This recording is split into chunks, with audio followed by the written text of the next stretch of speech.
Beneath the warm Mediterranean sun, the world of philosophers, warriors, and storytellers quietly unfolded, from the bustling markets of Athens to the temples of the gods. Ancient Greece was built on ideas, marble, and myths that still whisper. Through history tonight, we'll take a slow journey through the entire story of ancient Greece, its rise, its golden age, and the timeless echoes it left behind. If softly told stories of ancient civilizations help ease your thoughts, subscribe. And tap the bell icon, dust. We'll keep uncovering the gentle side of history's greatest eras, one peaceful night at a time. Before we continue, I'd love to know, where are you listening from, and what time is it for you? It's always amazing to see how far our quiet little stories are reaching. You might think that ancient pottery was simply about shaping clay and throwing it in a fire. But the reality of Greek ceramic production was far more intricate, methodical, and remarkably tedious than you could imagine. Picture yourself in where the rhythmic spinning of potter's wheels created a constant, almost hypnotic hum throughout the Kerameikos district. This was not the romantic artisan workshop of your imagination, but a sprawling industrial quarter, where the most mundane yet essential craft of the ancient world took place day after day, season after season, with mind-numbing regularity. The process began long before the potter ever touched his wheel. Clay preparation was a months-long ordeal that required patience beyond modern comprehension. In the hills surrounding Athens, particularly from the rich beds of fine clay found near Mount Pentelikon, this was not a casual expedition. Teams of workers, often slaves, would spend entire days digging, testing, and hauling tons of raw material back to the workshops. The clay could not be used immediately. It required what the Greeks called aging, a process where the clay was stored in covered pits for months, sometimes even years, allowing it to achieve the perfect consistency through the natural breaking down of organic materials and the slow, steady absorption of moisture. During the winter months, when other outdoor work slowed, they would knead it by foot, much like a winemaker treading grapes. But for hours upon hours, removing every air bubble, every impurity, every inconsistency that might cause a vessel to crack during firing. The clay had to be wedged, pressed, and folded repeatedly until it achieved absolute uniformity. This was back-breaking work. A potter might spend an entire week preparing just enough clay for a few dozen vessels. The potter's wheel itself was a marvel of ancient engineering that required constant maintenance. The wheel consisted of a heavy stone or clay flywheel at the bottom, connected to a smaller working surface at the top. The potter would use his feet or hands to spin the heavy flywheel, and its momentum would keep the upper wheel rotating for extended periods. But maintaining that rotation required constant attention. You could not simply sit and throw a pot. You had to continually gauge the wheel's speed, giving it additional pushes when it slowed, ensuring that the rotation remained steady throughout. The forming process, the daily routine of a Greek potter, was one of repetitive precision. Before dawn, he would arrive at his workshop and begin the ritual of preparing his workspace. The wheel had to be cleaned, water containers filled, and tools arranged in precise order. Clay that had been prepared days or weeks earlier needed to be tested for consistency. Too dry, and it would crack during throwing. Too wet, and the vessel would collapse under its own weight.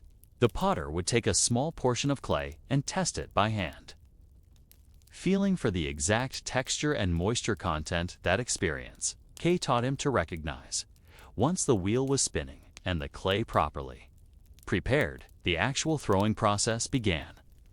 But this was not the swift, artistic process you might envision. Each type of vessel, whether an amphora for storing wine, a kylix for drinking, or a lekathos for holding oil, required its own particular method. The potter could not simply create whatever shape appealed to him. Market demands dictated strict proportions and specifications. Temperature control required an almost supernatural level of skill and attention. They relied entirely on visual cues. the sound of the fire, and years of experience to judge when conditions were correct for each phase of firing. They watched the color of the flames, listened to how wood crackled in the firebox, and observed the way smoke emerged from the kill vents. A master potter could tell from the sound of the fire whether the temperature was rising too quickly or too slowly, and adjust the fuel feed accordingly. The three-phase firing process began with the oxidation phase, during which plenty of air was allowed into the kiln. This produced a clean, hot fire that brought the temperature up to about 800 degrees Celsius. During this phase, which might last 8 to 10 hours, the potter had to maintain steady heat while ensuring complete combustion of organic materials in the clay. Any incomplete burning at this stage would create carbon deposits that would mar the final finish. The second phase, reduction, was where the magic happened. The potter would begin blocking air vents and adding green wood or other organic material that would burn incompletely, creating a smoke-filled, oxygen-poor environment within the kiln. This reduction phase was the most critical and dangerous part of the entire process. The temperature had to be maintained at precisely the right level while the oxygen-starved atmosphere created the chemical conditions that would turn iron oxides in the clay from red to black dot. Timing the reduction phase required nerves of steel and absolute concentration. Too short and the reduction would be incomplete, leaving muddy colors instead of the desired lustrous black. Too long and the pottery would become overfired and lose its structural integrity. The potter had to constantly monitor the kiln, watching for the subtle color changes in flame and smoke that indicated the proper conditions had been achieved. But the reduction phase was only part of the story. The vessels that would eventually display the famous red figure decoration had been painted before firing with a special slip made from refined clay that would react differently to the reduction atmosphere, passed down from master to apprentice through generations. The slip had to have exactly the right iron content and particle size to vitrify properly during firing while maintaining the ability to turn glossy black in reduction. Creating this slip was itself a lengthy process that required weeks of preparation. Clay had to be refined through repeated washing and settling to remove impurities and achieve consistent particle size. Iron-rich clay was mixed with water and stirred constantly for days to achieve proper suspension. The mixture was then allowed to settle, and only the finest particles from the middle layer were used for the slip. This process might be repeated multiple times to achieve slip of sufficient quality. The actual painting of the vessels with this slip required artistic skill, but also technical knowledge of how the slip would behave during firing. The slip had to be applied at exactly the right consistency. Too thick and it would crack during drying. Too thin and it would not provide adequate coverage. The painter had to work quickly because the slip would begin to dry as soon as it was applied, but also precisely because any mistakes could not be corrected. During the critical reduction phase of firing, areas painted with slip would turn glossy black while unpainted areas remained red. But achieving this differential required perfect control of atmospheric conditions throughout the kiln. The potter had to ensure that reduction was complete in all areas of the kiln while avoiding over-reduction that would turn everything black. This meant constantly adjusting vents, adding or removing fuel, and monitoring dozens of visual and auditory cues simultaneously. The third phase, reoxidation, was almost as tricky as reduction. After maintaining reducing conditions for exactly the right amount of time, the potter had to gradually reintroduce air to the kiln. This had to be done slowly and carefully to avoid thermal shock that could crack the pottery. The reoxidation would restore the natural red color to unpainted areas, while leaving slip-painted areas black due to the sintering that had occurred during reduction. Temperature management throughout all three phases required constant attention to fuel supply. Greek kilns burned wood, which meant that fuel had to be cut, seasoned, and stored months in advance. Different types of wood burned at different rates and produced different amounts of heat. Fuel might represent half the cost of pottery production, making efficient burning essential for profitability. The physical demands of firing were extraordinary. A typical firing cycle lasted 24 to 30 hours, during which the potter and his assistants had to maintain continuous vigilance. Someone had to feed the fire every hour or two throughout the entire cycle. During the critical reduction, phase adjustments might be needed every few minutes. There was no sleep, no break in attention, no room for error. A moment's inattention could ruin an entire kill load, representing weeks of work and significant material investment. Weather conditions added another layer of complexity. Humidity, barometric pressure, and wind all affected how the kill would behave. Strong winds could cause uneven heating or interfere with the careful control of airflow that reduction required. Experienced potters learned to read weather patterns and time their firings for optimal conditions, but sometimes economic pressures forced them to fire in less than ideal conditions. The cooling process was almost as critical as the firing itself. After the final reoxidation phase, the kill had to cool slowly and evenly to prevent thermal shock. This meant sealing all vents and allowing the kill to cool naturally over 12 to 18 hours. Opening the kill too early, even by a few hours, could cause perfectly fired pottery to crack from rapid cooling. The potter had to resist the temptation to check results early, waiting until the kill was cool enough to touch before breaking the seals, even after cooling was complete. Not every vessel would survive. Pottery might have hairline cracks that were invisible until the piece was removed from the kill and exposed to light. Some pieces might have warped slightly during firing, making them unstable or unsightly. Others might have kill scars from contact with other vessels or kill furniture. The potter had to inspect each piece carefully and grade it for quality and marketability. The economic reality was harsh. A successful firing might yield 70 to 80% usable pottery. The remainder represented pure loss, not just of the individual pieces, but of all the time, materials, and fuel that had gone into their production. But beyond the technical and economic challenges lay a deeper truth about the relationship between Greek potters and their craft. The firing process represented a profound act of faith in accumulated knowledge and tradition. Each firing was a bet on the accumulated wisdom of generations, a trust that techniques passed down from master to apprentice would work once again, despite the countless variables that could lead to disaster. As the potter finally opened his kill and began removing the finished vessels, he faced a moment of truth that determined whether weeks of preparation and a day of intense labor had been worthwhile. But what happened to these vessels once they emerged from the kill?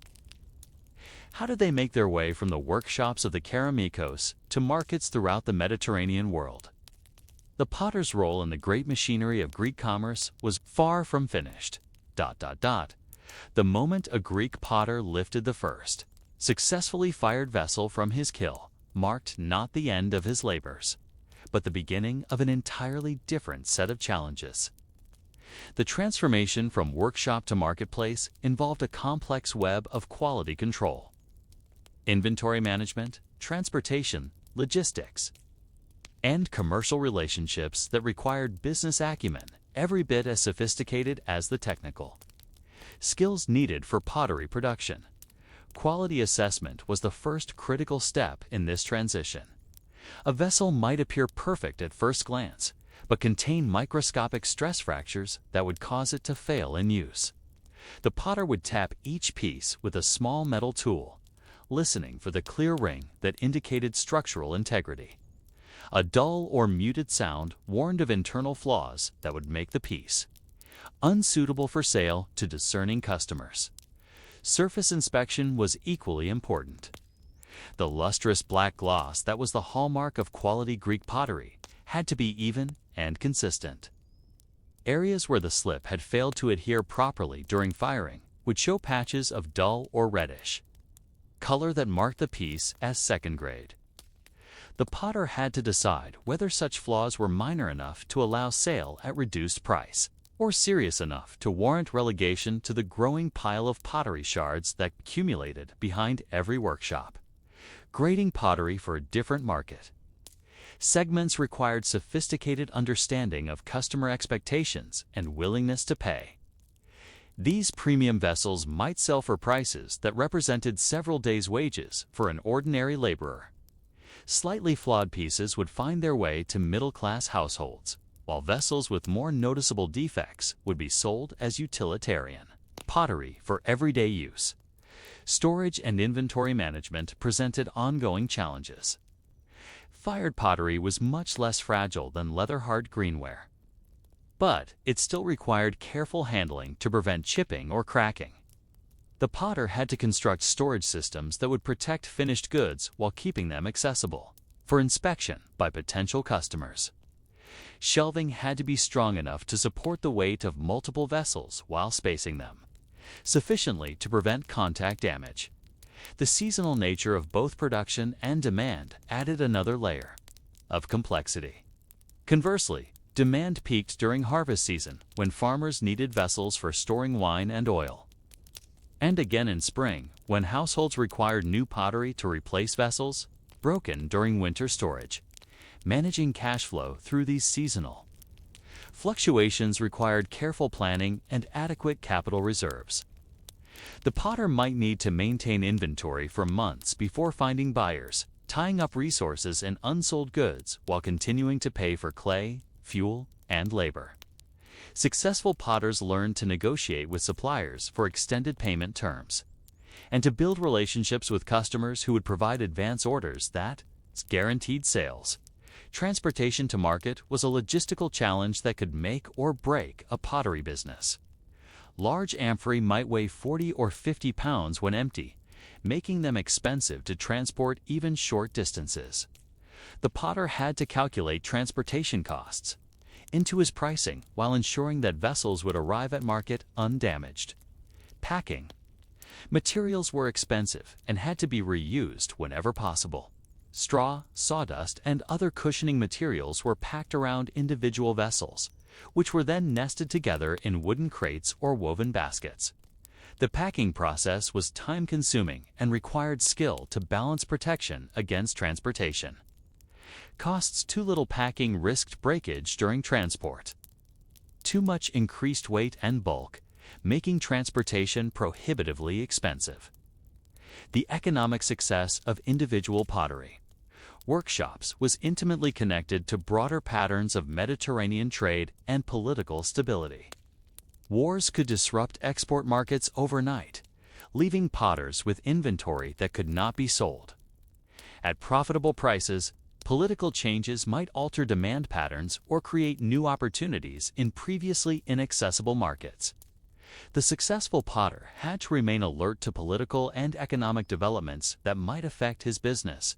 As evening approached and the potter tallied his daily sales, calculated his outstanding accounts, and planned the next day's production schedule, he embodied the complex intersection of craft, skill, and commercial acumen that characterized Greek civilization.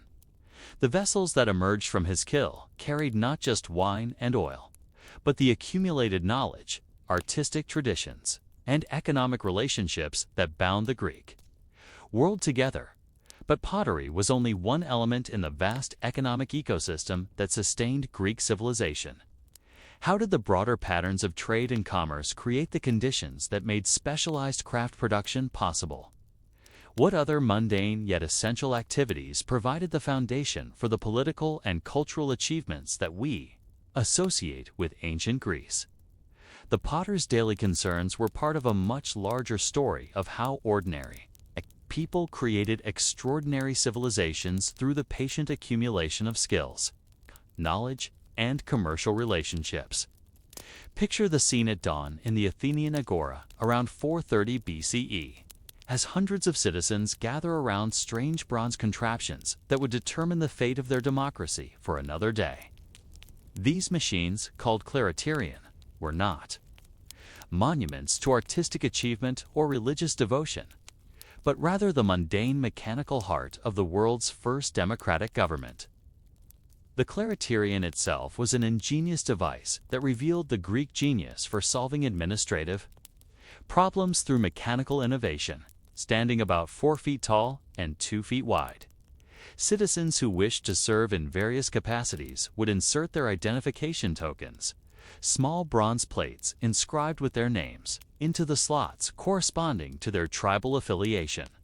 The randomization was achieved through a complex system of colored balls that determined which rows would be selected for service. But the apparent simplicity of this lottery system masked an extraordinarily complex administrative apparatus that had to function flawlessly day after day, year after year. The clariterion operators themselves, selected by lot from among qualified citizens, arrived hours before the general public to prepare the machines for daily use. Each bronze identification token had to be verified against citizenship rolls, checked for authenticity to prevent fraud, and properly categorized by tribe and age group.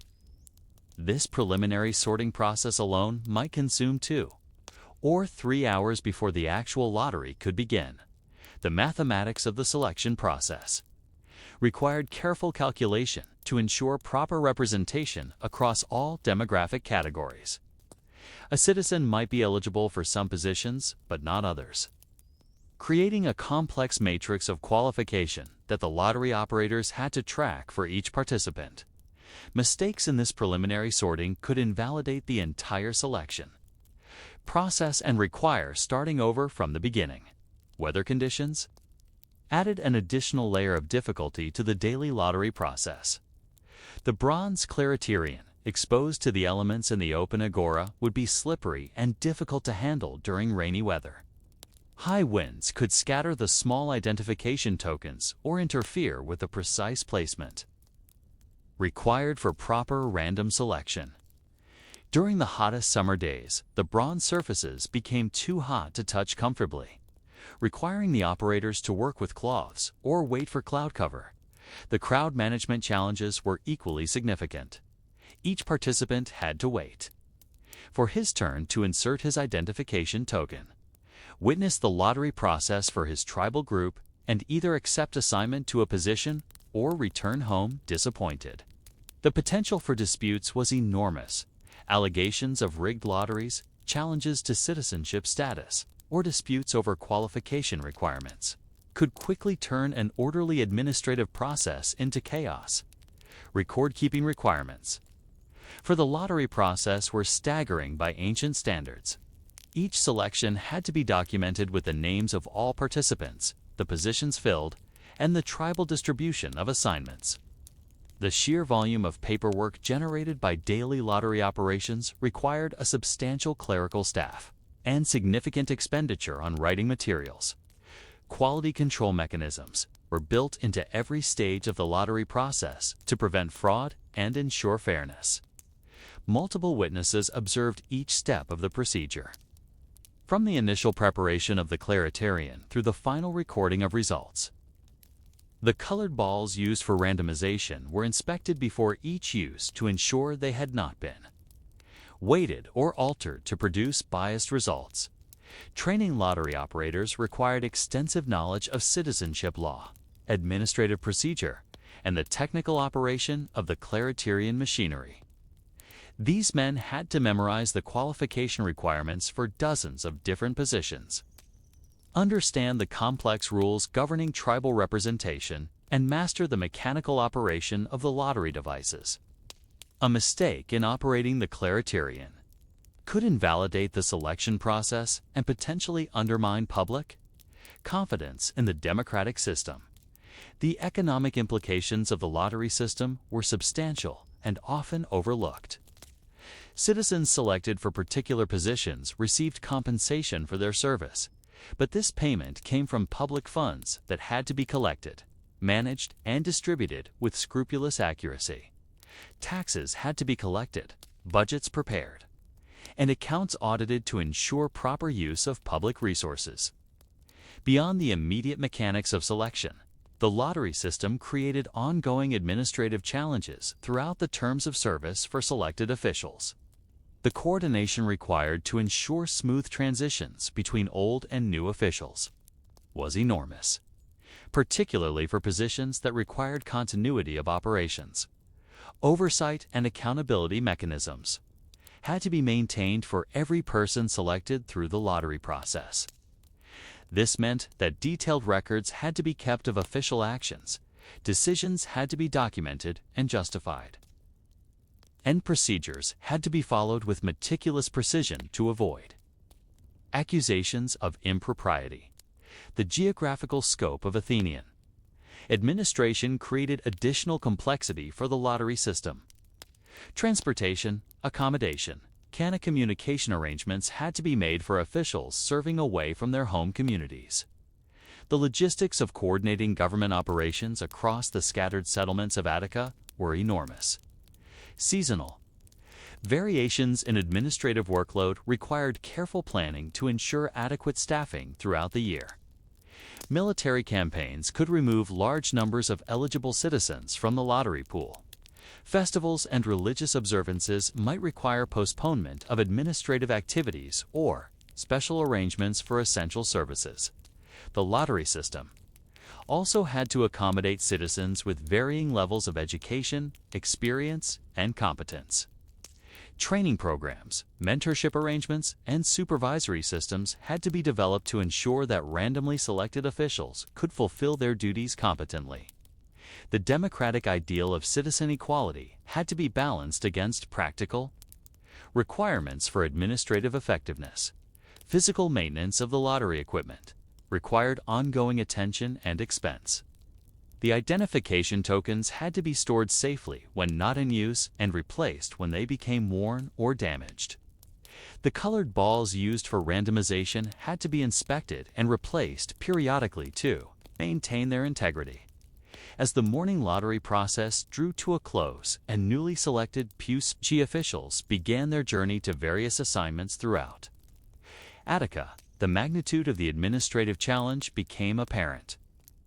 The democracy that emerged from these daily lottery drawings was far from the spontaneous expression of popular will that modern idealization might suggest it was. Instead, the product of meticulous organization and systematic administration. But how did this randomly assembled collection of amateur officials actually govern a complex city-state with extensive commercial interests and military obligations? What happened when these lottery-selected citizens faced the practical challenges of making decisions, implementing policy, and managing public resources? The gap between democratic theory and administrative reality was about to reveal itself in ways that would test the ingenuity and patience of every participant in the Athenian experiment. The reality of participatory democracy in ancient Athens bore little resemblance to the inspiring rhetoric about citizen involvement in self-government. The physical demands alone were daunting the assembly site could accommodate. About 6,000 citizens on stone benches carved into the hillside. But seating was first come, first served, meaning that dedicated participants had to arrive hours before the scheduled start time to secure reasonable positions. The pre-dawn ritual of assembly preparation revealed the mundane realities behind democratic participation. Urban residents had advantages of proximity, but they too faced the challenge of organizing their daily schedules around unpredictable assembly sessions that might last from sunrise until well after sunset, depending on the agenda and the disposition of speakers to engage in lengthy debate. Weather conditions could make assembly attendance genuinely miserable. The exposed hillside location provided no shelter from rain, wind, or the scorching Mediterranean sun. There were no facilities for refreshment, no restrooms, and no comfortable seating beyond the bare stone benches that had been carved into the hillside. The logistics of managing crowd flow and seating arrangements challenged even the most experienced assembly officials. The natural acoustics of the hillside amphitheater were reasonable, but they could not overcome the background noise created by thousands of people settling in. conversing among themselves and moving about during long sessions. Order and discipline during assembly sessions required constant vigilance from the presiding officers. These presiding officers had no formal training in parliamentary procedure and served only briefly before rotating out of office. They had to learn crowd control, debate management, and voting procedures on the job while dealing with experienced politicians who knew how to manipulate assembly rules for their own advantage. The agenda-setting process revealed the complex relationship between the assembly and the preparatory council. But the assembly retained the right to modify, reject, or completely reorganize the proposed schedule.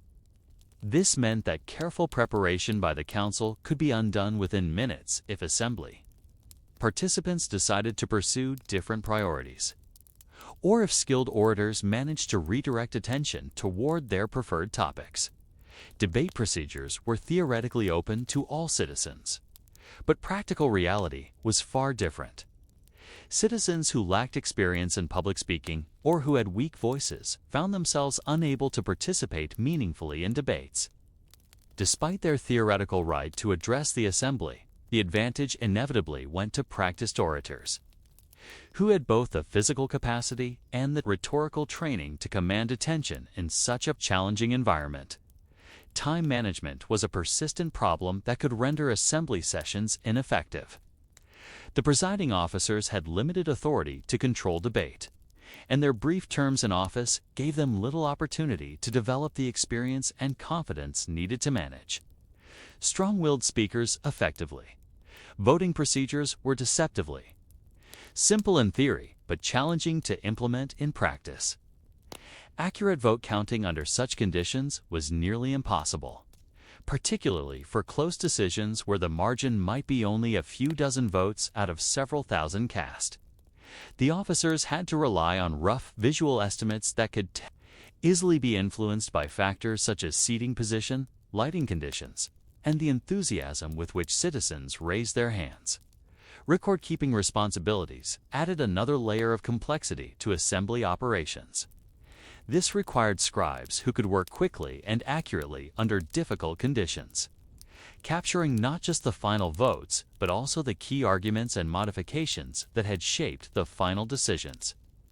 The physical challenges of writing on papyrus or parchment while seated on stone benches in crowded conditions, potentially in rain or strong wind, were substantial.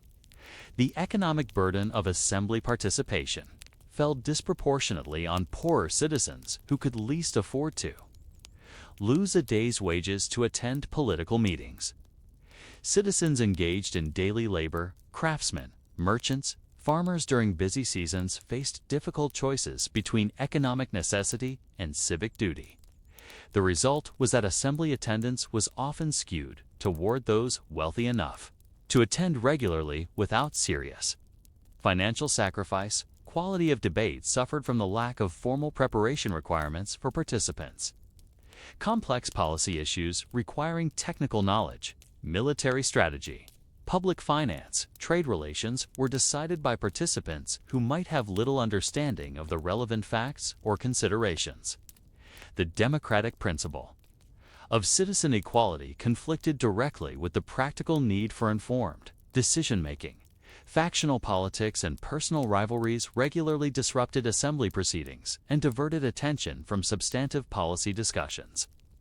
These personal conflicts could consume hours of assembly time with arguments that had little relevance to the official agenda, while important policy matters received inadequate consideration. Follow-up and implementation of assembly decisions required extensive coordination between multiple offices and officials. The assembly itself had no mechanism for ensuring that its decisions were actually carried out, creating opportunities for passive resistance or outright defiance by officials who disagreed with particular policies. The physical and mental exhaustion that accompanied regular assembly participation was a hidden cost of democratic citizenship that is rarely acknowledged in idealized accounts of Athenian democracy. The cumulative effect was to create a substantial barrier to ongoing civic participation for anyone who was not either exceptionally dedicated to political involvement or wealthy enough to treat attendance as a form of leisure activity. Seasonal variations in attendance patterns created additional challenges for consistent policymaking. Military campaigns could remove hundreds or thousands of citizens from the potential assembly pool, while festivals and religious observances might conflict with scheduled meetings. The result was that important decisions might be made by unrepresentative groups of citizens who happened to be available on particular days. As the sun set over another lengthy assembly session and exhausted, citizens began the long walk home to their various districts. The gap between democratic ideals and administrative realities became painfully apparent. Yet somehow, despite all these mundane difficulties and administrative challenges, this cumbersome system managed to govern a complex city-state for nearly 2 centuries. But the assembly was only one component of the elaborate administrative machinery that kept Athenian democracy functioning. How did the daily operations of government actually work when the assembly was not in session? What happened to the decisions made on the Nix when they had to be translated into practical action by the hundreds of officials scattered throughout Attica?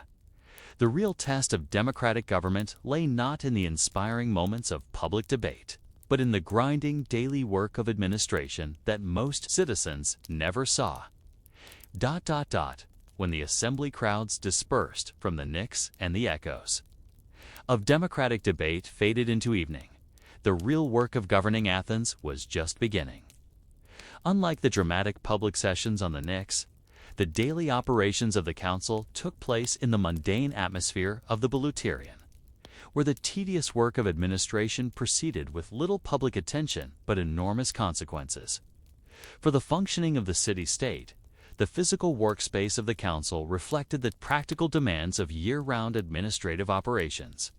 Tables and benches were arranged for small group work rather than mass meetings. Storage facilities housed the growing collection of laws, decrees, treaties, and administrative records that had to be consulted regularly in the course of council business. The council's daily schedule was determined by the complex rotation system that divided administrative responsibilities among the 10 tribal groups. During their month-long term as the acting executive, these 50 men had to maintain continuous operations, with at least some members present in the Bouleuterion every day from dawn until evening. The physical demands were substantial. Council members might spend 12 to 14 hours per day in meetings, reviewing documents, and conducting the routine business of government. Administrative efficiency required the council to develop sophisticated systems for managing information and coordinating activities across multiple areas of responsibility. This required extensive correspondence, regular reporting from subordinate officials, and the maintenance of detailed records that could be consulted when questions arose about policy implementation or also conduct. Document management became a major administrative challenge as the volume of government paperwork expanded year after year. The cost of writing materials alone represented a significant public expense, while the labor required for copying, filing, and maintaining these documents consumed substantial amounts of time from skilled scribes. Quality control in document preparation required careful attention to accuracy and legibility. Treaties with foreign states required multiple copies that had to be identical in every detail.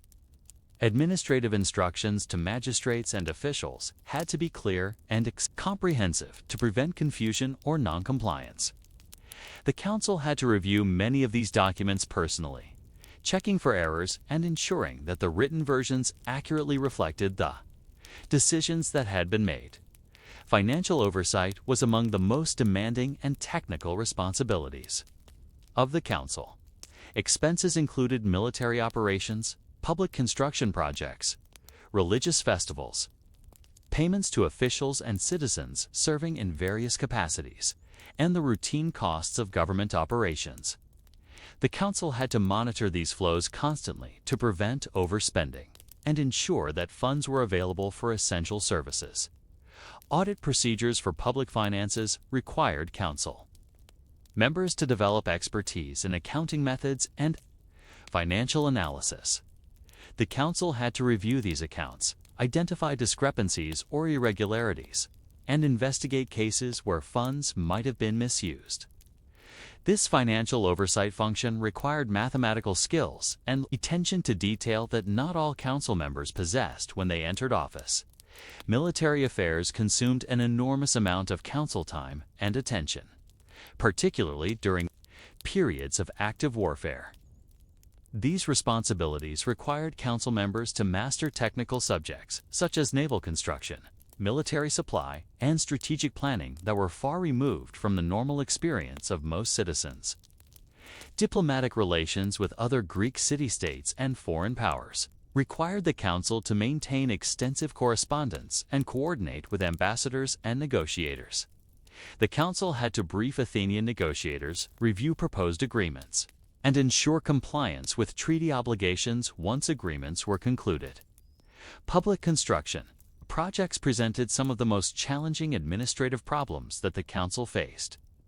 Council members had to work with architects, contractors, and craftsmen while ensuring that public funds were used efficiently and that completed projects met specified standards.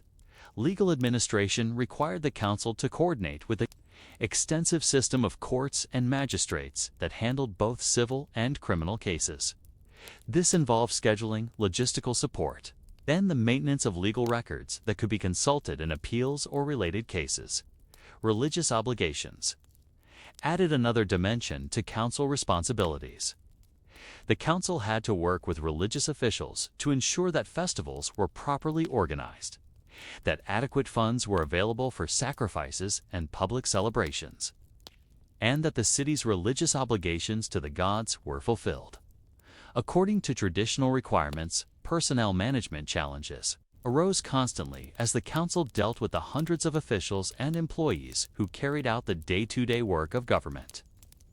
The rotation system meant that council members themselves were constantly being replaced, creating ongoing challenges for institutional memory and consistency in administrative policies.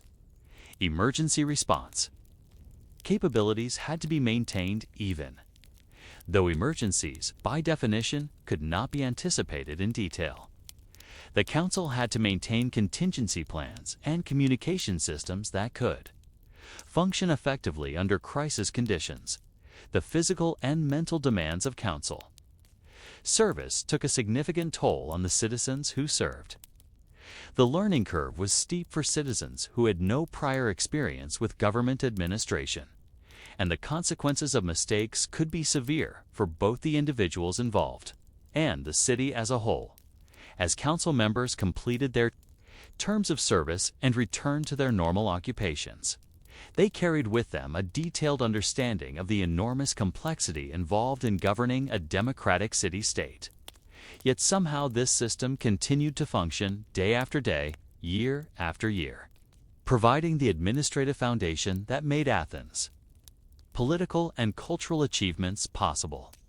The daily grind of democratic administration was far from the inspiring vision of citizen participation that modern accounts often emphasize.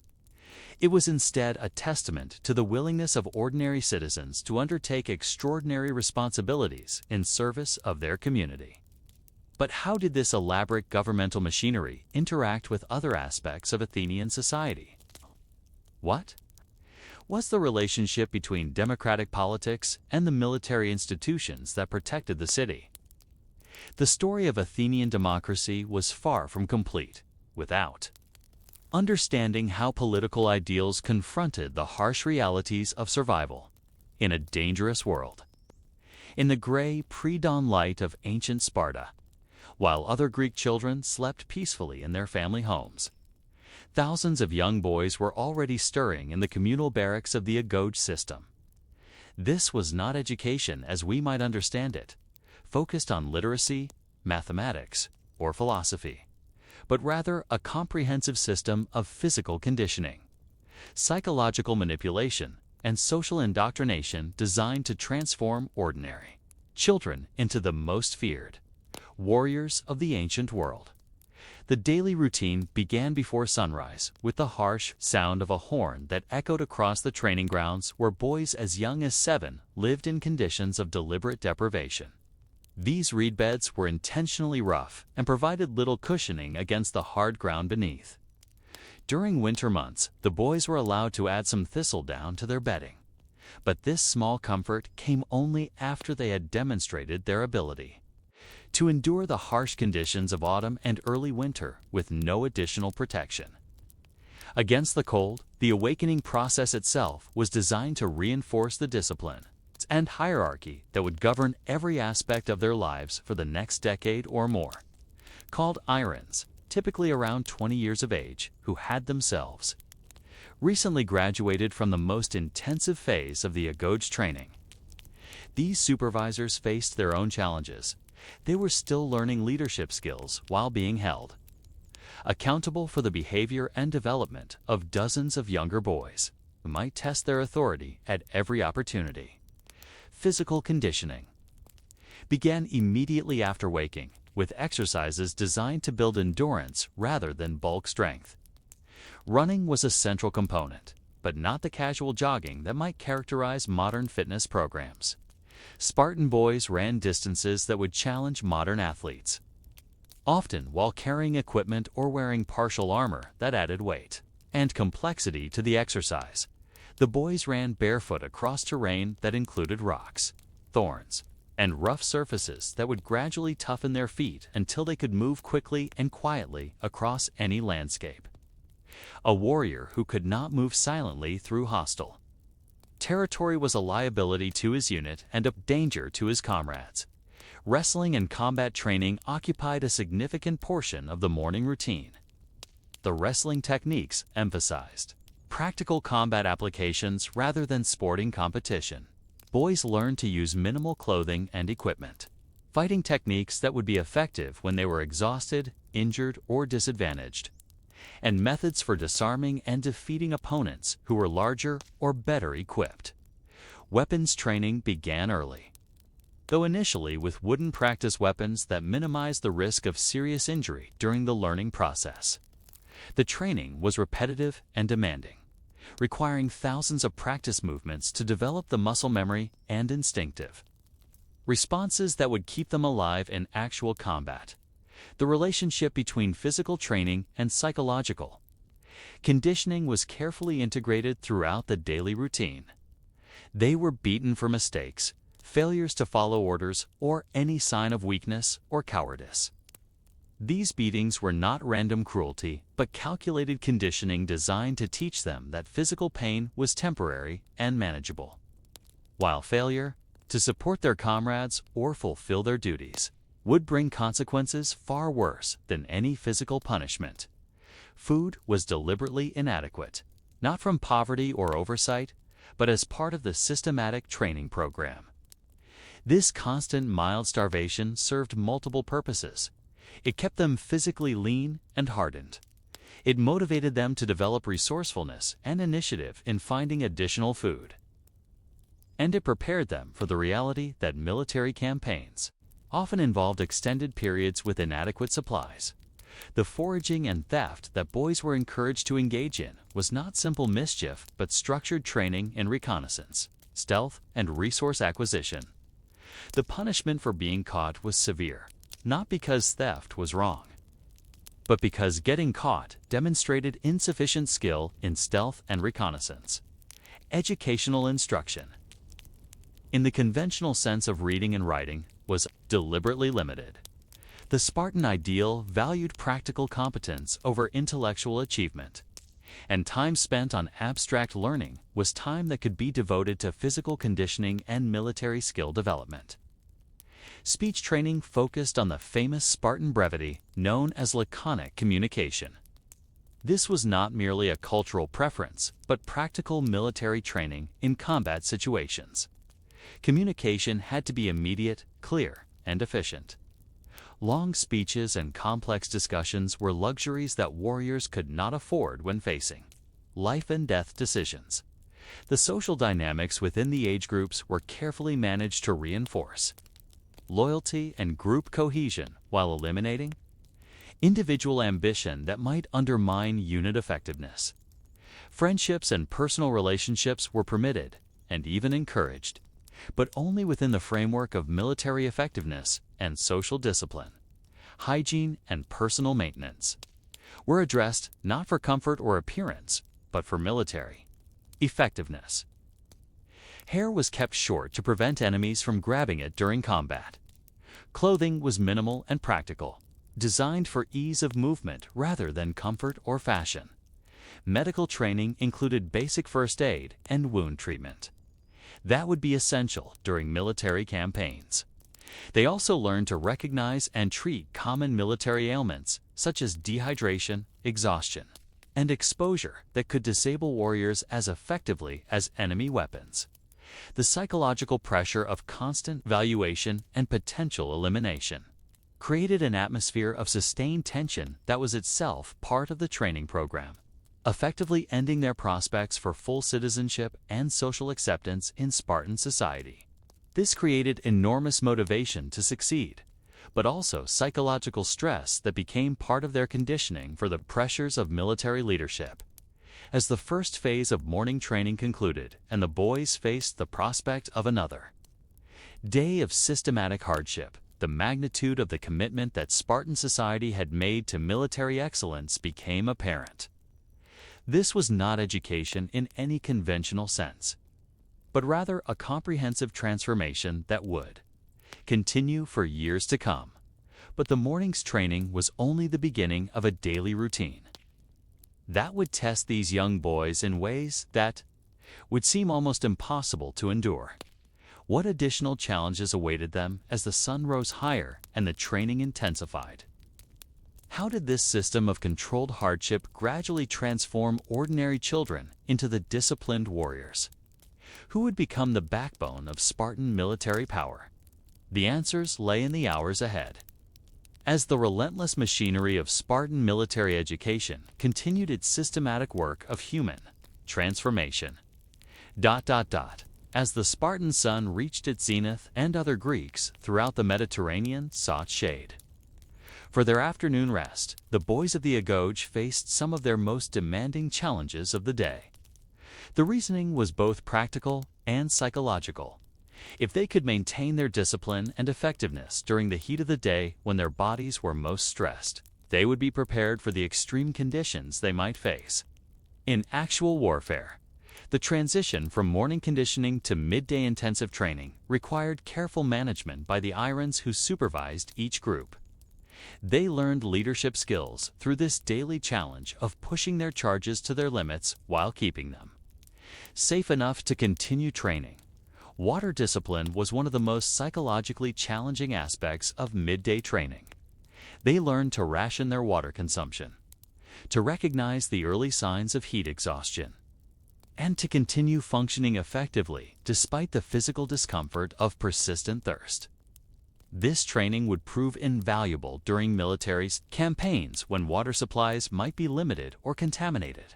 Combat training during the midday heat involved wearing progressively heavier equipment as boys advanced through the program. The weight of this equipment, combined with the physical demands of combat training in extreme heat, created conditions that tested every aspect of their physical and mental conditioning. The famous Spartan shield. The hoplon weighed approximately 15 pounds and was designed to be carried on the left arm while leaving the right hand free for spear or sword work. The shield work was particularly demanding during midday training when the bronze surface became almost too hot to touch and the weight seemed to increase with every passing minute. Spear training involved not just learning to thrust and parry, but also developing the precise coordination needed for phalanx fighting. Boys learned to move as a unit, maintaining the precise spacing and timing that would make the phalanx formation effective against enemy forces. Any mistake in coordination could create gaps that enemy forces could exploit, potentially leading to the destruction of the entire unit. The psychological aspects of midday training were as important as the physical conditioning. This mental conditioning was achieved through a combination of deliberate exposure to frightening or painful experiences, and constant reinforcement of the values and attitudes that would sustain them in combat. Pain tolerance training was integrated throughout the midday routine. This was not sadistic cruelty, but practical preparation for warfare, where the ability to function despite injury could mean the difference between life and death for the individual warrior and his comrades. Team building exercises during the midday. He created bonds between boys that would later translate into the unit cohesion essential for military success. These relationships were not casual friendships, but deep partnerships based on shared yardship and mutual dependence that would continue throughout their adult lives as citizens and warriors. Competitive exercises were structured to reward group success rather than individual achievement. The competitive elements of training were designed to motivate maximum effort while reinforcing the collective values that made Spartan military formations so effective. Musical training, which might seem out of place in a military program, was actually an integral part of developing the coordination and discipline needed for effective warfare. The military music that accompanied Spartan armies into battle was not decorative but functional, providing the rhythmic framework that allowed hundreds of warriors to move as a coordinated unit. Dancing instruction served similar purposes, developing the balance, coordination, and spatial awareness that were essential for effective combat. These dances also served as a form of physical conditioning that maintained fitness levels while providing some variety in the daily routine. Survival skills. Training during the midday period included lessons in foraging, hunting, and resourcefulness. That would be essential during military campaigns. These skills were taught not as additions to their military training, but as essential components of warrior competence. The famous theft exercises that were part of a Goj training were most commonly practiced during the midday period when the boys' hunger was most acute and their motivation highest. Boys who successfully acquired food or other resources without being caught demonstrated the kind of initiative and skill that would be valued in adult warriors. Punishment for being caught during theft exercises was severe and public, serving multiple educational purposes. Boys learned that mistakes in warfare could have consequences not just for themselves, but for their entire unit. Medical instruction during midday training focused on battlefield medicine and injury treatment under combat conditions. They also learned to recognize and treat heat exhaustion, dehydration, and other conditions that might affect military effectiveness during summer campaigns. Leadership development was woven throughout the midday training as older boys were given responsibilities for supervising and training younger ones. The older boys learned to balance firmness with fairness, to motivate through example rather than just authority, and to make decisions under pressure that would affect the welfare of those under their command. Quality control throughout the training program was maintained through constant evaluation and feedback from the irons and other supervisors. The goal was to ensure that every boy who completed the program would be capable of performing effectively as a Spartan. Warrior. As the sun began to sink lower in the sky and the intensity of midday training gradually decreased, the boys faced a crucial transition point in their daily routine. The morning had tested their basic physical conditioning and military skills. The midday period had pushed them to their limits of endurance and pain tolerance. What lay ahead in the evening hours would test their ability to function as effective members of Spartan society despite the exhaustion and stress of their intensive training.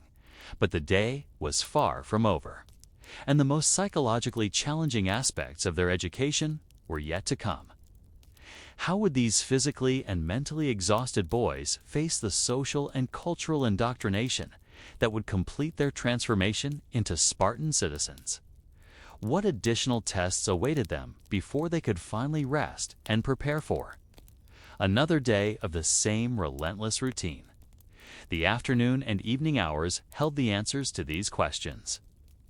As the comprehensive machinery of Spartan military education continued its systematic work, as shadows lengthened across the Spartan training grounds and the oppressive heat of midday finally began to subside.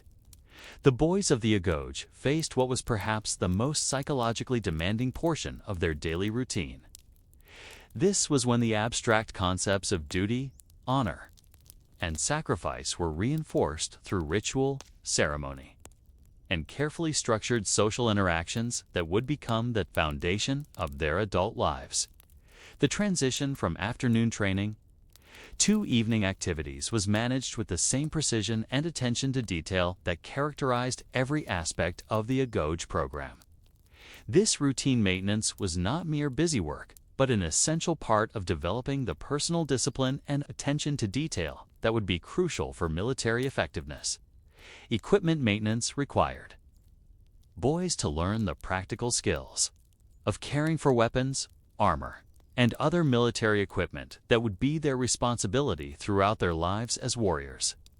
These maintenance skills were as important as combat techniques, since a warrior whose equipment failed in battle would quickly become a casualty. The communal evening meal was an exercise in social discipline that reinforced the hierarchy and behavioral expectations of Spartan society. Table manners, conversation, and social behavior were all subject to correction and improvement. Food distribution during the evening meal was deliberately managed to reinforce lessons about hierarchy, resource allocation, and social cooperation. Boys learned to eat quickly and efficiently, since there was always more training or instruction to follow the meal. Conversation during evening meals was guided and controlled to reinforce the values and attitudes that Spartan society valued. Frivolous conversation, complaints about training conditions, or expressions of homesickness were discouraged through social pressure and, if necessary, punishment. Educational instruction during the evening hours focused on Spartan history, law, and cultural traditions rather than the academic subjects that might be emphasized in other Greek societies. This instruction was not abstract academic material, but practical guidance for their future roles as citizens and warriors. Storytelling and oral tradition played important roles in evening instruction, but the stories were carefully selected to reinforce military values and social discipline. These stories served as behavioral models and sources of inspiration that would guide their conduct throughout their lives. Religious instruction was integrated throughout the evening routine, since Spartan military effectiveness was believed to depend on divine favor and protection. They also learned to interpret omens and signs that might provide guidance during military campaigns. Religious observance was not a separate activity, but an integral part of military preparation. Physical conditioning continued into the evening hours, but with different objectives than the intense training of morning and midday periods. Boys learned stretching and movement techniques that would help prevent injury and maintain their physical condition for the long-term demands of military service. Social interaction during evening activities was carefully structured to develop the relationships and mutual dependencies that would be essential for military unit cohesion. These evening social activities were not leisure time, but structured training in cooperation and mutual dependence. Competition during evening activities was designed to reinforce group identity and collective achievement rather than individual recognition. Winners were praised not for personal excellence, but for their contribution to their unit's achievement, while individual failures were addressed as problems that affected the entire group. Disciplinary procedures during evening activities followed the same principles as those used throughout the day, but with additional emphasis on social conformity and behavioral compliance. Public punishment served both corrective and deterrent functions. Preparation for sleep involved the same attention to organization and discipline that characterized every other aspect of the program. Even the process of going to sleep was subject to rules and expectations that reinforced the discipline and attention to detail that pervaded every aspect of their lives. Sleep itself was limited and often interrupted by night exercises or emergency drills that tested the boys' ability to respond quickly and effectively to unexpected situations. These night exercises prepared them for the reality of military operations where attacks could come at any time and readiness was a matter of survival. The psychological impact of the evening routine was as important as its practical training value. The evening hours reinforced the identity transformation that was the ultimate goal of the Agoj program, changing ordinary children into Spartan warriors, who would willingly sacrifice everything for the defense of their society. Quality of life considerations were deliberately minimized throughout the evening routine, just as they were during the rest of the day. Boys learned to find fulfillment in meeting the program's demanding standards rather than in personal pleasure or satisfaction. The social dynamics of evening activities created bonds between boys that would last throughout their adult lives and provide the foundation for military unit cohesion. These relationships were not casual friendships, but deep partnerships based on shared sacrifice and mutual dependence. As the final evening activities concluded, and the boys finally settled into their uncomfortable reed beds for a few hours of rest before the next day's routine began again.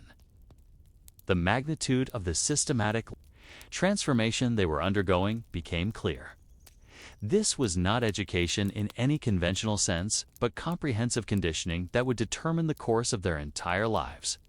The Agoj program represented one of history's most systematic attempts to subordinate individual development to collective needs. The daily routine of training, discipline, and indoctrination was the machinery that accomplished this transformation. Day after day, year after year, for centuries. But what was the ultimate result of this extraordinary system of military education? How did the warriors produced by the Agoj perform when they faced the test of actual combat? And what happened to Spartan society when the military challenges that had shaped the Agoj program began to change? The long-term consequences of this systematic approach to human development would reveal themselves only when the boys, who had endured these daily trials, became the men who would defend or expand the Spartan state. The true test of the Agoj lay not in the training grounds, but in the harsh realities of war and politics that would determine whether this investment in systematic discipline would prove worthwhile. In the pre-dawn darkness of rural Attica, while the famous orators and philosophers of Athens still slept in their comfortable homes, thousands of ordinary citizens were already stirring to begin another day of the agricultural labor that sustained Greek civilization. This was not the idealized pastoral life of literary imagination, but rather a demanding cycle of back-breaking labor, constant uncertainty, and economic calculation that required skills every bit as sophisticated as those of the merchants and net politicians who lived in the cities. The agricultural calendar determined the rhythm of life for most Greeks in ways that are difficult for modern people to understand. The timing of every agricultural activity had to be precisely coordinated with weather conditions, seasonal changes, and the availability of labor from family members who might have other obligations during certain periods of the year. The day began before sunrise with the feeding and care of animals that were essential for both agricultural production and family survival. These animals required daily attention, regardless of weather conditions or other demands on the farmer's time. Water had to be provided, fodder distributed, and the health of each animal monitored for signs of injury or illness that could compromise the family's agricultural capacity. Animal care was not a simple matter of putting animals out to pasture. This required detailed knowledge of local conditions, careful planning, and constant attention to the balance between animal needs and environmental constraints. Irrigation and water management consumed enormous amounts of time and labor throughout the growing season. This meant carrying water in pottery vessels or animal skins across fields that might be considerable distances from water sources. During dry periods, a single farmer might spend hours each day just transporting water to keep essential crops alive. The construction and maintenance of agricultural infrastructure was an ongoing responsibility that required skills in carpentry, stonework, and engineering. These construction projects were major undertakings that might require weeks or months of labor, often during periods when other agricultural activities were also competing for attention. Plowing was one of the most physically demanding and technically challenging aspects of Greek agriculture. The plowman had to control the draft animals, guide the plow to maintain proper depth and spacing, and monitor soil conditions to ensure that the plowing was actually improving the seedbed rather than damaging it. Poor plowing could result in reduced yields for the entire growing season. Soil preparation required multiple passes with different tools and techniques depending on the crop being planted and the condition of the soil. Each step required physical labor and attention to detail that could mean the difference between a successful harvest and crop failure.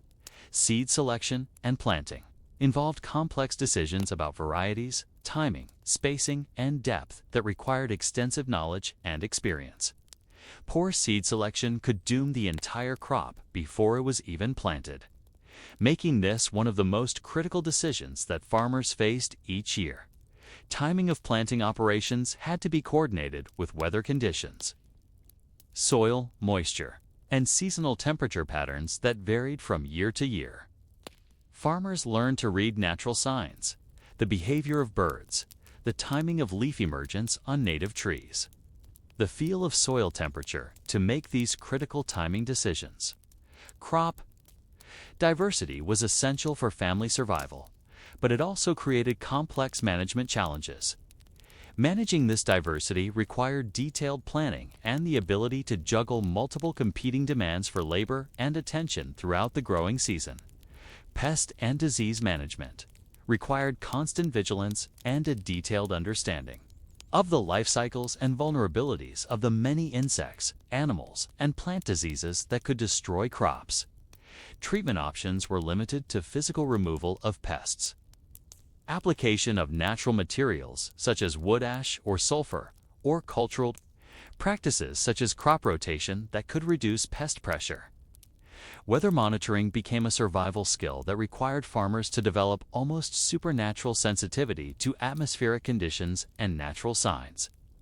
Farmers learned to read cloud formations, wind patterns, and the behavior of animals and insects as indicators of changing weather conditions.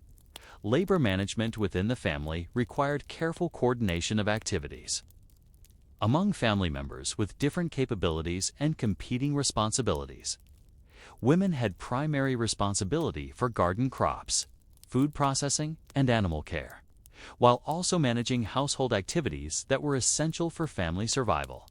Seasonal labor exchange with neighbors was essential for completing tasks that required more workers than a single family could provide. These arrangements required careful negotiation and record keeping to ensure that contributions and benefits were fairly distributed. Economic calculations were built into every agricultural decision. Farmers had to balance immediate needs against future security, family consumption against market sales, and investment in improvements against current consumption needs. Marketing agricultural products required farmers to develop skills in negotiation, quality assessment, and market timing that were as sophisticated as those needed for production. Market conditions could change rapidly, and farmers who missed the optimal selling time might face significant losses as the morning progressed and the farmer faced the endless list of tasks that demanded attention. The complexity and difficulty of agricultural life in ancient Greece became increasingly apparent, but the morning's work was only the beginning of a day that would test every aspect of the farmer's skills and endurance. As the sun climbed higher and the various crops and animals demanded attention, new challenges and responsibilities would emerge. How did Greek farmers manage the complex web of competing demands that shaped their daily lives? What strategies did they develop to cope with the uncertainties and risks that threatened their family's survival? The answers to these questions lay in the hours ahead, as the rhythm of rural life continued its ancient pattern. As the Mediterranean sun reached its punishing zenith, the intensity of agricultural labor on Greek farms paradoxically increased rather than decreased. This was particularly true during harvest season, when crops that had taken months to grow might spoil or be lost within days, if not gathered at precisely the right moment.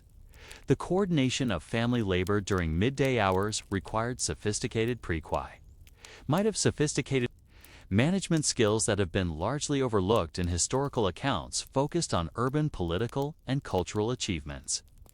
Managing this human resource effectively required an understanding of individual strengths and limitations, the ability to delegate responsibility appropriately, and the leadership skills needed to maintain morale and productivity under difficult conditions. Women's work during midday hours was every bit as demanding and technically complex as the field labor that occupied their husbands and sons. Grain had to be cleaned, processed, and stored in ways that would preserve its quality for months or even years. Milk had to be processed into cheese that could be stored without refrigeration. Olives had to be processed into oil through labor-intensive procedures that required precise timing and technique. The domestic olive oil production process exemplified the technical complexity and physical demands of rural women's work. The quality of the resulting oil depended on the skill and attention to detail of the women who managed this process, and poor quality oil could represent a significant economic loss for the family. Food preservation techniques required extensive knowledge of natural processes and careful attention to environmental conditions. Each preservation method required different techniques and timing, and mistakes could result in food spoilage that might threaten the family's survival during lean periods. Textile production was another major component of women's midday work that required technical skills and represented significant economic value. The process of converting raw wool into finished cloth involved multiple stages: cleaning, carding, spinning, dyeing, and weaving, each of which required specialized knowledge and considerable time investment.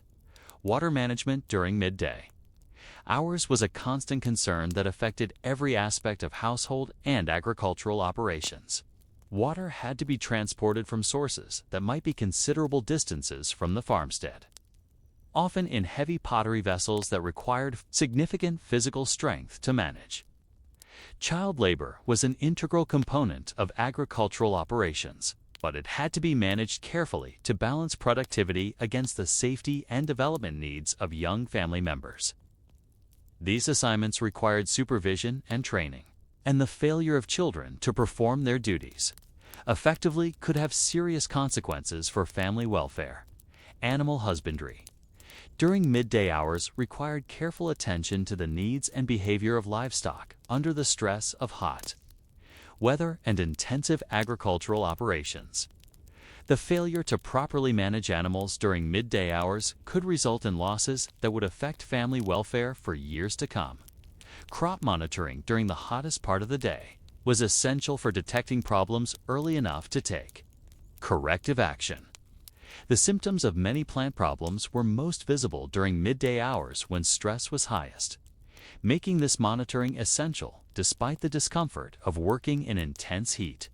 Tool and equipment maintenance during midday hours was necessary to ensure that agricultural implements would be ready for immediate use when needed. Equipment failure at critical times could result in missed opportunities and economic losses.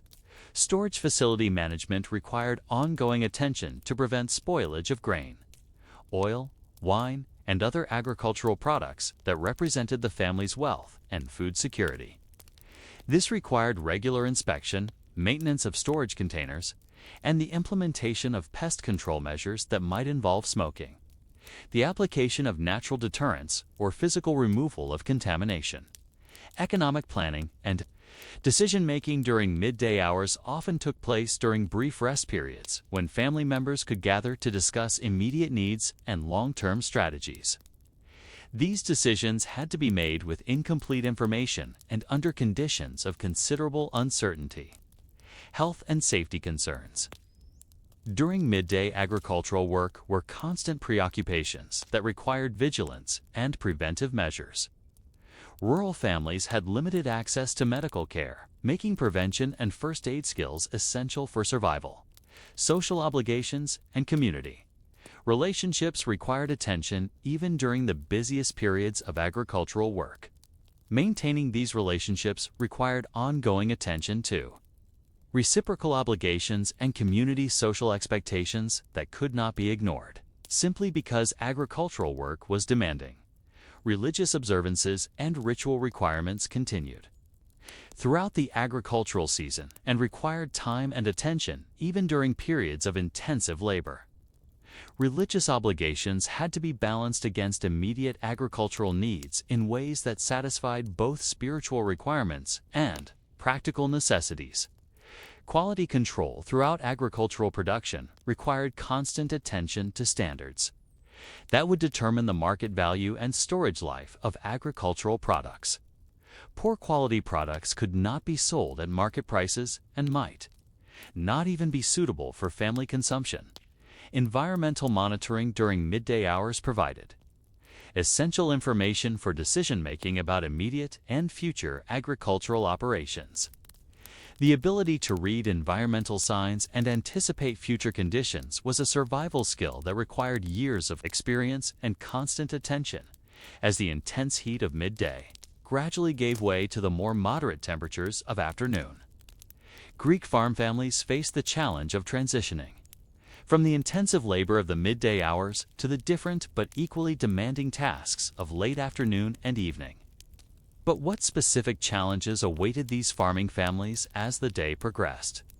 How did they manage the complex transition from production activities to marketing, storage, and preparation for the next day's work?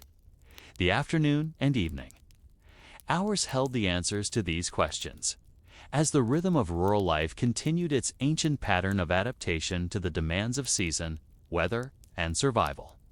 As the harsh Mediterranean sun began its descent toward the western horizon, the pace of work on Greek farms subtly shifted rather than slowed. This was when the results of the day's labor were assessed, when plans for the following day were made, and when the complex calculations that governed agricultural life were updated based on the latest information about weather, markets, and crop conditions. The evening meal preparation was far more than a domestic routine. It was an exercise in resource management that reflected the economic status and agricultural success of the family. During good seasons, meals might include meat, cheese, fresh vegetables, and wine produced on the farm. During difficult periods, families might subsist on grain porridge, wild vegetables, and whatever protein could be obtained from small game or poultry. Food preparation techniques had to accommodate the reality that most cooking took place over wood fires that required constant attention and skill to manage effectively. Bread baking, in particular, required sophisticated understanding of fire management, timing, and the behavior of different grain varieties under various conditions. Poor cooking could waste precious food resources and leave the family inadequately nourished for the next day's labor. Evening animal care included not just feeding and watering, but also the detailed health monitoring that could prevent minor problems from becoming major disasters.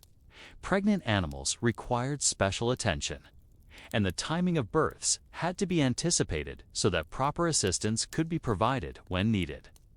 The loss of even a single animal could represent an economic setback that affected family welfare for years. Evening was also the time for the detailed record-keeping that successful agricultural management required, even though most farmers were illiterate and had to rely on memory and simple physical accounting methods.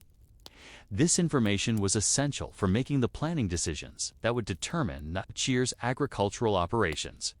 Seasonal planning consumed significant amounts of evening time as farmers considered the complex interactions between weather patterns, crop cycles, market conditions, and family needs that would shape their operations for months to come. These decisions required careful analysis of past performance, current conditions, and future expectations.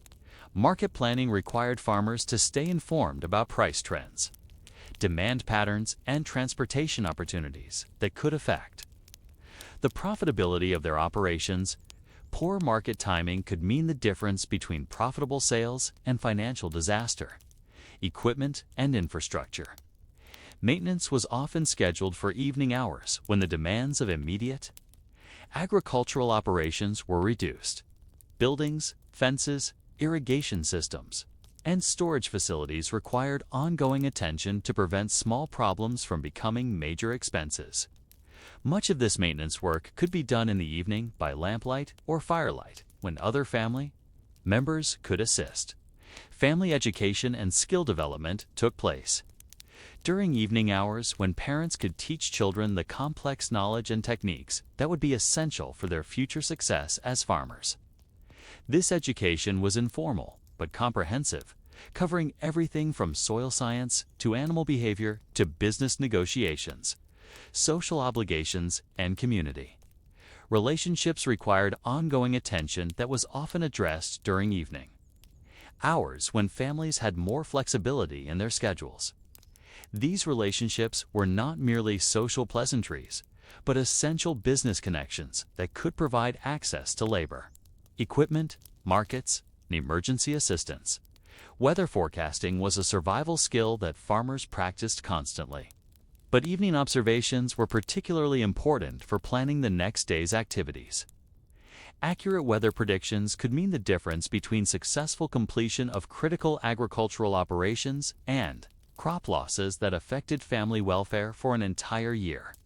Financial calculations during evening hours involved complex assessments of family economic position that took into account not just immediate cash flow, but also the value of stored agricultural products, the condition of land and equipment, and future obligations and opportunities. These calculations were made more difficult by the uncertainty inherent in agricultural operations and the limited access to capital that characterized rural life.